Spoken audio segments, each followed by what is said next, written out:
Tonight I'm going to talk about the importance of having a plan. And the person who gave me that bit of information is sitting in this room, actually. The importance of having a plan isn't necessarily the most exciting thing that you might think to do a talk on, but hopefully we'll look at some drunk men in a jacuzzi, a fat man diving into a swimming pool, Michael Fish, the weatherman, and Hannibal from the A-Team, and that should brighten things up a little bit. So as I said, Chris Rhodes, who's the guy on the left-hand side of that shot, is sitting over there, and Mike Parker, my business partner, that's him at the back. Chris used to say to Mike and I that having a plan was the most important thing that we could do, and we ignored him largely for about 4 years, thereabouts. Because we thought we had a plan, we had a beer plan or a pub plan. Yeah. This is the sort of plan where you go to the pub, you have a pint, and you talk about some important stuff, and then 2 or 3 pints later, get a little bit more outlandish, and then you have 4 or 5 pints, and you start to look like this. And then you're largely fantasising about driving Ferraris, mansions, all that shit, and you certainly don't write anything down, so it's largely useless. So pub plans aren't very good. So we eventually listened to Chris and we decided to have a proper plan, and then we have to look at, well, what does it look like? That's a little bit simple, a little bit more than that, but what we don't want is War and Peace. If it's going to be War and Peace, then you probably find that actually you won't finish writing it, and certainly nobody will read it, so nobody can follow it. So what are the key elements? First of all, you need a forecast. You need to forecast 2 things. You need to forecast revenue and you need to forecast cost. So we look at historical data and try and work out what's going to go up, what's going to go down, what's going to disappear. That's the start of the forecast. You need a plan B.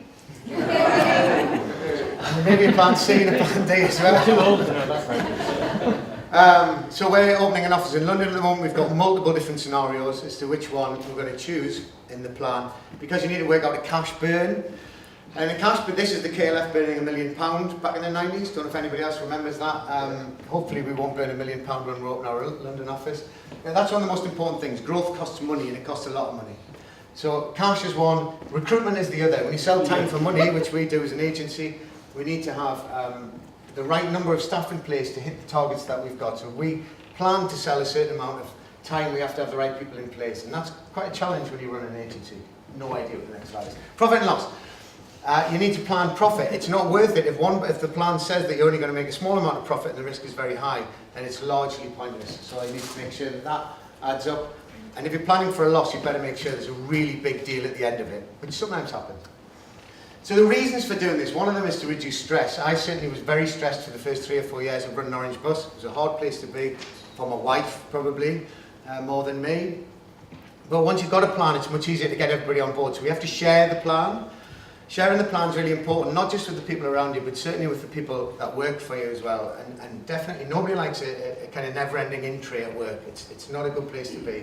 So at Orangebus, we try and share what the key elements of the plan are with the staff. We tend to do it in a pub. That's obviously a given. So this is one, that's the back of Mike. It's the best picture we can get. And people put their hands up and ask questions. We try and share information, and it certainly helps to get everybody on board. One of the main reasons for doing this is something called displacement theory, which is something that I think small businesses aren't usually aware of, but is absolutely critical, which is if you're doing one thing, you can't do another. So you displace the ability to do something. And displacement theory was something that we experienced maybe 2 years ago.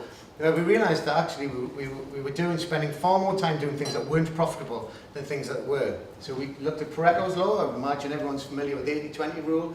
Ours is about 72%, 28%, where we were spending 72% of our time doing stuff that wasn't profitable and 28% of our time that was. So we took the 28%, the clients that were 28% profitable, 28% of the clients that were profitable, and we gave them some love. And then we were able to maximise some revenue out of them. We ignored the 72%, in fact we dropped them, that weren't making any money out of it. And from there we were able to look at what those 28% looked like, and we could clone them, so we could look at other clients that looked very similar to them and make sure they were the ones that we aggressively attracted. And if you do all of that, you can kind of kick back like a metaphorical cigar, and you can say, come on, I love when a plan comes together. Thanks very much.